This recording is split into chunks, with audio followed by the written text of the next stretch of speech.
జిల్లాలో యూరియా కష్టాలు తప్పడం లేదు. తెల్లవారుజాము నుండి కూడా చిన్నమల్లారెడ్డి గర్గల్ సొసైటీ కేంద్రాల్లో వద్ద రైతులు బారుతీరాలు. క్యూలైన్లో చెప్పులు పెట్టి మరి యూరియా కోసం పడిగాపులు కాస్తున్నారు. ఉదయం నుండి పడిగాపులు కాస్తున్న ఒక్క రైతుకు 2 బస్తాలు ఇస్తున్నారని ఆవేదన వ్యక్తం చేస్తున్నారు రైతులు.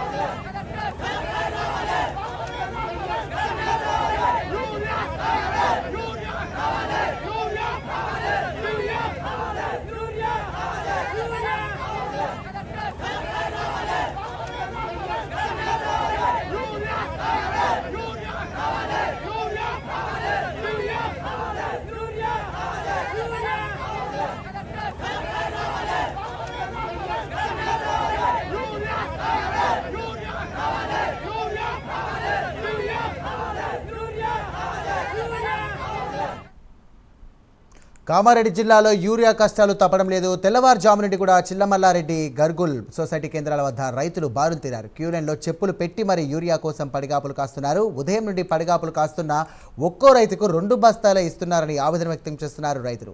ఇదే అంశానికి సంబంధించి మరిన్ని డీటెయిల్స్ మా కరెస్పాండెంట్ రాజేష్ సిద్ధంగా ఉన్నారు. రాజేష్,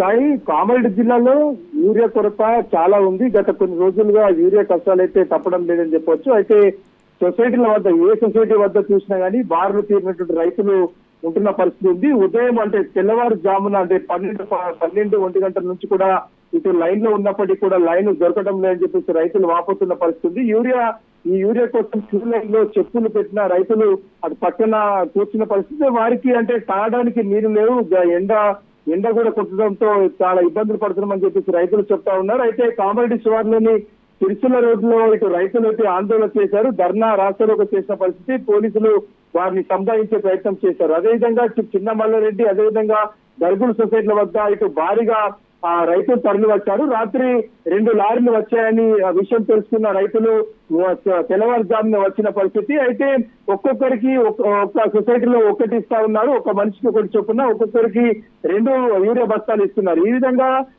యూరియా ఇవ్వడంతో రైతులు ఇబ్బందులు పడుతున్న పరిస్థితి ఉంది. ఎకరాలు వేసినటువంటి వరి పంటకు ఇప్పుడు యూరియా లేకపోతే ఇబ్బందులు పడుతున్నామని చెప్పేసి రైతులు వాపోతున్న పరిస్థితి. ఇప్పటికైనా ఇటు జిల్లా యంత్రాంగం స్పందించి ఎక్కడికెక్కడ ఇటు యూరియా స్టాల్స్ ఏర్పాటు చేయాలని చెప్పేసి రైతులు కోరుతున్న పరిస్థితి. సాయి, ప్రస్తుతం చూసుకున్నట్టయితే ఇటు ప్రభుత్వం కూడా చెప్తుంది ఎక్కడా కూడా యూరియా కష్టాలు లేవు, సరిపడా యూరియా బస్తాలు ఏర్పాటు చేయడానికి సిద్ధంగా ఉన్నామని చెప్తున్నారు. కానీ రైతులు మాత్రం దీనిపైన ఆగ్రహం వ్యక్తం చేస్తున్నారు. ప్రస్తుతం కామారెడ్డి నియోజకవర్గం మొత్తం మీద ఇలాంటి పరిస్థితి నెలకొంది అనుకోవచ్చా? సాయి, కామారెడ్డి నియోజకవర్గం ఒకటే కాదు, జిల్లా వ్యాప్తంగా కూడా ముఖ్యంగా ఇదే పరిస్థితి నెలకొంది చెప్పచ్చు. ముఖ్యంగా ఇటు వరి పంట వేసినటువంటి రైతులకు చాలా ఇబ్బందులు పడతా ఉన్నారు. ఇటు మొక్కజొన్న, సోయా కూడా వేసిన రైతులు ఇబ్బందులు పడుతున్నప్పటికీ వరి పంటకే ఎక్కువగా ఇటు యూరియా అవసరం ఉంది. అయితే 1 ఎకరానికి ఇటు ఎన్ని బస్తాలు కావాలి, ఇది ఇచ్చే బస్తా ఒకటే బస్తా ఇస్తా ఉన్నారు, 2 బస్తాలు ఇస్తా ఉన్నారు, ఇది సరిపోవడం లేదని చెప్పేసి రైతులు అయితే బాధపడుతున్న పరిస్థితి. రైతులు రోడ్డుపైకి ఎక్కి ధర్నాలు రాస్తారోకో చేసే పరిస్థితి దాపరిస్తుందని చెప్పొచ్చు. ప్రతి సొసైటీ వద్ద అంటే సొసైటీలో వచ్చినటువంటి లారీలో 400 బస్తాలు 800 బస్తాలు ఈ విధంగా రావడంతో అక్కడ మనిషికి ఒకరి చొప్పున 1 యూరియా బస్తా ఇస్తున్నట్టు తెలుస్తా ఉంది. ఇదే విషయంలో జిల్లా కలెక్టర్ కూడా స్పందించి వారికి సరైన సమయంలో ఇటు యూరియా బస్తాలు ఇవ్వాలని చెప్పేసి ఆదేశాలు జారీ చేసిన పరిస్థితి. Right, thank you Rajesh.